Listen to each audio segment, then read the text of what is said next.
Ayan, maglaga tayo ng beans. Ito yung chickpea. Binabad ko na to overnight. So, lutuin lang natin for 20 minutes. At ito naman yung white beans. Ganun din, lulutuin lang. Ayan, tanggalin lang natin yung mga bubbles. Ayan.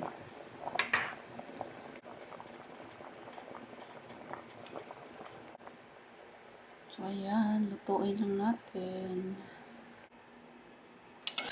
Ayan, luto na.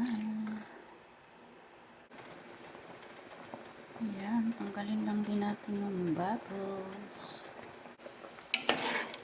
Yan, ito naman yung white beans. Ayan, luto na ang ating beans. Ayan. Masarap to sa salad at saka sa sabaw.